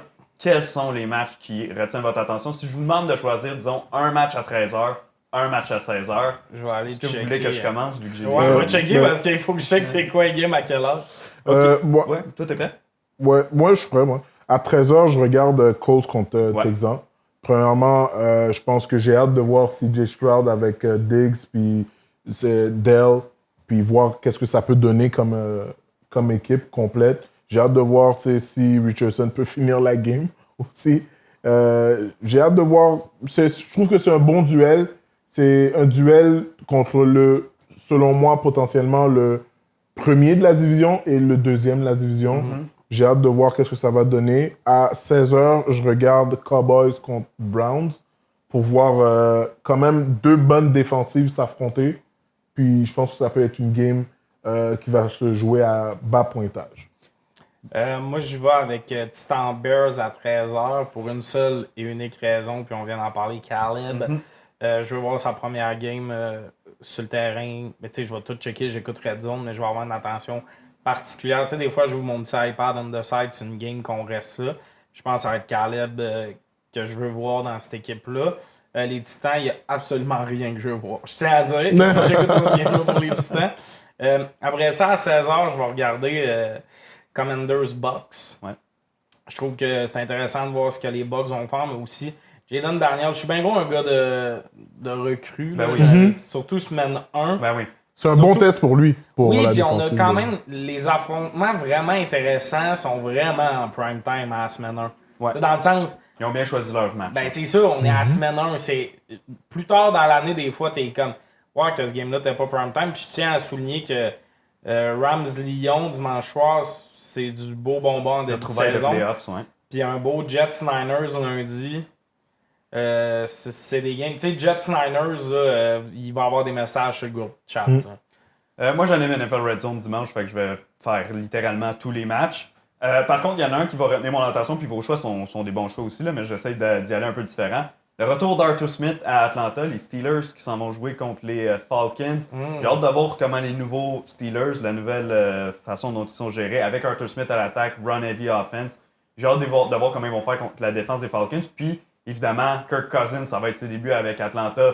Bijan Robinson, Drake London, il y a beaucoup de gars de talent qu'on veut voir comment ils peuvent progresser cette année avec les Falcons. Donc, c'est sûr et certain que ce match-là, je vais garder une attention particulière dessus. Surtout que ça va peut-être nous donner des réponses. Tu sais, ces deux équipes-là, c'est des équipes qui, avec une bonne saison, c'est pas impossible de les voir en playoff. Mais c'est pas impossible non plus de les voir avec une saison en dessous de 500 Ouais, puis j'avoue que complètement c'est intéressant. s'écraser. Donc je pense que ça va nous donner rapidement des réponses. Puis à 16h, j'irai pas faire différent pour vous juste pour le fun. Tu sais, il y a 5 matchs. Je pense que les 2 matchs que vous avez retenus, c'est les plus intéressants. Cowboys, j'ai hâte de voir comment ils vont commencer l'année. Les 3, on les place en dehors des playoffs. Tu les places aussi en dehors des playoffs? Je les place pas en dehors des playoffs. Ok, mais... fringe quand même. Ouais. Peu importe, j'ai hâte de voir comment ils vont réagir. Je pense qu'on a tous des points d'interrogation sur cette équipe-là. Cleveland, l'attaque, on veut voir, est-ce que Deshaun Watson, ça va débloquer ou non? Est-ce que Jerome Ford peut faire le travail comme porteur numéro 1 sans Chubb? Donc ça m'intéresse, c'est sûr. Puis Jayden Daniels, j'ai tellement hâte de le voir dans un match NFL, lancer des passes à Terry McLaurin puis courir avec la balle. Ouais. Que je trouve que le match-up contre les Bucks, en plus, pour un premier match, un premier test, c'est une équipe vétéran, comme tu parlais. S'il cause la surprise. Ouais, exact. S'il cause la surprise puis qu'il bat les Bucks, Washington, automatiquement, tu dois pas en parler comme Non, des c'est aspirants, mais tu dois commencer à penser à ce qui va se passer dans l'est de la NFC. Parce que là, les Cowboys, toi et moi, on n'est pas trop in sur les Cowboys. Bon, les Giants, on le sait, sont pas dans le coup non plus. Puis les Eagles ont mal fini l'an passé. Moi, je pense qu'ils vont rebondir. Moi, je suis convaincu qu'ils rebondissent. Moi aussi. Mais les Commanders pourraient vraiment aller voler le deuxième seed. Puis les Commanders ont toujours des bons matchs contre les Eagles depuis quelques années. Donc, écoute, je sais qu'il y a beaucoup de changements dans cette équipe-là. Mais il y a, quand même, ça va aussi être beaucoup de intéressant. points d'interrogation en défense du côté des Commanders, des gars draftés dans les dernières années. Puis là, ils sont allés chercher Quinn, qui est vraiment un gars défensif, que c'est lui qui est en tête de la défense des Cowboys depuis 2 ans. Fait que ça aussi, là, ils peuvent aller rescaper bien gros de monde qui allait peut-être se faire couper puis tout. Benjamin Saint-Just, dernière année, avant la signature de son contrat. Ça aussi, j'ai hâte de voir si l'expérience Ouais, Quinn t'allais dire va- un gros, mais ça Ouais, va dépendre c'est de ça. cette année. Avec une grosse Ben, année. ça sera pas un. Je voulais dire, si ça va être une grosse année, je me suis un peu enfargé. Je pense pas qu'il va avoir un contrat à tout péter Non, nécessairement. Mais tu sais, ça va peut-être dicter s'il fait encore 5-6 ans dans la NFL ou s'il fait 1 ou 2 autres années puis qu'il Il flotte. devient un gars de rotation. Là. C'est ça. Parce plus- que souvent, les gars, en plus, tu sais, puis je parle vraiment pas précisément de Benjamin, je parle de n'importe Non. quel gars qui entre sur son contrat d'entrée. T'as toujours une bonne valeur quand oui. t'es payé à un prix de contrat d'entrée. C'est Puis ça. après ça, c'est de savoir quels joueurs est-ce qu'ils sont assez bons pour valoir un pourcentage sur ma masse salariale. Exact. Puis je pense que c'est une année déterminante pour Ben à ce niveau-là. Qui- 100%. Tu sais, il y a un skill set assez unique, extrêmement mobile, mais c'est un grand gars aussi. Des gars de même, il n'y en a pas beaucoup dans la NFL, donc j'ai l'impression que le moindrement qui est un peu compétent, il y a quelqu'un qui va toujours lever la main, ne serait-ce que pour son équipe de pratique, ne serait-ce que pour la profondeur. À un moment donné, il y a un match où on a un gros receveur à couvrir ou un tight end à couvrir, qu'on n'a personne qui est capable de le faire. C'est le genre de gars qui a le potentiel de le faire. C'est genre Moi, de je voir trouve si que- Quinn va y amener de la stabilité parce que c'est un gars, tu sais, il vient du Québec, on l'adore évidemment, mais c'est un gars qui a une game, tu le vois toute la game, esti, bloquer un gars incroyable, t'es comme wow. La game d'après, il se fait un peu burn sur 2-3 jeux, puis t'es comme j'espère que ça va y amener une stabilité un peu plus. Ouais, puis aussi, c'est l'un des demi de coin. C'est ça? Ouais, tu peux le dire en anglais. Ouais, des corners. Ouais. C'est un des corners qui déflèque, qui... Ouais, défie beaucoup de passes. J'adore que tu as dit demi de coin, puis t'es arrivé, hein? Mais je sais pas comment le dire en français, là. Rabattre la place. C'est un des demi de coin qui le fait le plus souvent dans la ligue. Je pense qu'une équipe pourra aller le chercher pour avoir plus de profondeur ou potentiellement devenir le troisième gars qu'on embarque sur le terrain pour couvrir soit le troisième receveur ou le tight end. Je trouve qu'à Washington, je l'aime pas vraiment comment on l'utilise. Je pense pas que c'est un gars qui est fait pour couvrir les wide, qui sont rapides, qui sont très efficaces dans les tracés courts. Mais j'espère qu'il va avoir une grosse saison. Ça serait cool. On parle un peu de l'affaire Josh Jacobs. Ouais, on va conclure avec ça rapidement. Josh Jacobs, porteur de ballon des Packers de Green Bay, ancien des Raiders de Las Vegas, qui s'est confié dans une entrevue avec The Athletic cette semaine, plutôt dans la semaine, dans laquelle il parlait des autres équipes qui lui avaient fait des offres au cours de la saison morte. Il y avait 5 équipes qui ont été nommées là-dedans, mais il y en a desquelles il a parlé avec un peu plus de profondeur. Il dit que les Chiefs de Kansas City lui avaient offert plus d'argent que ce que les Packers lui ont offert, mais qu'il les détestait tellement à cause de la rivalité avec les Raiders qu'il n'a pas voulu signer là, nous rappelant Josh Georges et son échange aux Maple Leafs de Toronto. Il a aussi parlé des Giants de New York qui sont complètement mauvais, qui après avoir perdu Saquon Barkley, il aurait offert 3 à 4 millions supplémentaires de ce que les Packers lui ont offert, qu'il a refusé parce qu'il s'est dit qu'il ne voulait pas aller jouer de 1 dans le marché de New York où il n'apprécie pas l'atmosphère, sur le turf aussi du MetLife Stadium, qui est complètement un knee killer. Là, ça détruit les genoux des joueurs au cours des dernières années. Et les Giants, évidemment, qui sont une mauvaise équipe. Et il a rajouté dans l'entrevue que quand il a reçu l'offre des Packers, il est allé cogner à la porte des Raiders en disant « Voulez-vous égaler cette offre-là? » Les Raiders ont dit non, puis il a décidé de quitter. Ce qui est un peu différent de ce que Saquon Barkley, qui s'est fait demander de le faire, lui, c'est par la meilleure l'organisation. séquence du monde qu'il l'ait pas fait, Barkley. Man, cette histoire-là, moi, Josh Jacobs m'énerve beaucoup dans tout ça. Dans tout ce que je suis comme don't kiss and tell. Moi, je suis désolé, mais c'est une règle non écrite que oui, tu vas recevoir 12 offres de 12 équipes, mais c'est super malaisant d'en parler publiquement. Ça m'a pas surpris qu'il parle des Chiefs parce que ce gars-là, clairement, il voulait faire un signe aux Raiders de je vous aime. Puis, clairement aussi, c'est un signe aux fans de genre. Il va clairement se réinstaller à Las Vegas après sa carrière, puis il veut être aimé des partisans et compagnie. Fait que c'est comme de souligner, je vous aime tellement que je parlais avec les Chiefs, de souligner qu'il est alors cogné à la porte. C'est vraiment, avez-vous vu, j'ai été fidèle. Ouais. Par contre, là, dans la situation actuelle, moi, j'aime pas le fait qu'ils disent ça parce que, d'un, ça me surprend que les Chiefs ils ont fait une offre. Je trouve qu'ils n'ont pas nécessairement le cap space pour donner de l'argent à un running back, puis ils ont Pacheco qui coûte rien. Ouais. Ça me surprend un peu, puis Pacheco, je pense qu'il est meilleur en ce moment que bien des gars dans la ligue. Il est juste un peu underrated. Mais c'est qu'en fait, Pacheco, il fait parfaitement dans l'attaque des Chiefs. Fait que je comprends pas pourquoi il aurait signé quelqu'un d'autre. C'était peut-être pour avoir de la profondeur rendu là. Mais j'aime pas. Moi, si j'étais un fan des Packers, j'étais en tabarnak de OK, t'es allé voir les Raiders, puis c'est juste parce qu'on te paye plus. Tu sais, c'est un mauvais signal que t'envoies en arrivant dans une équipe. Là. Ce que tu me dis, c'est que ça faisait plus avec ton ex, mais on va peut-être réessayer à un moment donné. C'est ça, on dirait, qu'il dit. Là. Mais par rapport à la situation, moi aussi, je trouve ça un peu whack, dans le sens de, comme, regardez tous les gens qui sont intéressés. Tu sais, c'est comme quand tu dates, là, je sais pas. Tu dis pas au gars que tu fréquentes, yo, il y a des gens, ou tu dis pas à la fille que tu fréquentes, yo, il y a des gens, regarde, tu sais, dans mes DM, il y a ce gars-là qui me dit ça. Tu sais, toi, tu serais prêt à faire quoi? Je pense pas que c'est quelque chose de très professionnel. Je pense que même la Ligue devrait s'en mêler, puis, tu sais, éventuellement, pour des joueurs, tu sais, il devrait avoir des clauses de confidentialité. Au début, je te disais que j'étais surpris que les Chiefs ont fait la demande, mais je suis pas surpris. Parce que je pense que les Chiefs, cette année, ils sont en train de miser, ou ils ont essayé de miser tout pour être sûr de répéter le Ils ont Chiefs. peur que Pacheco se blesse, peut-être. Peut-être, mais c'est pas un gars qui est connu pour se blesser. Non. Fait que, tu sais, je pense qu'ils voulaient avoir de la profondeur dans leur équipe. Ils n'ont pas de porteur robuste en plus, les Chiefs, donc ça a ramené. Ouais, mais Jacobs n'est pas si robuste que ça. Mais Josh Jacobs, il est capable de baisser l'épaule. Il peut baisser l'épaule, mais c'est pas un joueur connu pour étant robuste. Je l'ai half mais je comprends ce que tu veux dire. Cette année, justement, juste pour revenir là-dessus, rapidement. au camp, il y a un gars qui s'est pointé, Carson Steele, qui a fini par faire l'équipe, qui est vu comme un halfback, fullback, puis lui, t'as besoin d'un gars pour 2 verges. Mais un gars d'expérience, là. Non, exact, mais justement, ils ont une belle option cheap. C'est ça, je sais pas. Je pense qu'ils ont essayé d'aller le tout pour le tout en faisant cette offre-là. Puis son round-up, c'est Giants. Ouais. Moi, je trouve que ça a l'air que c'est pas vrai, finalement, que les Giants disent.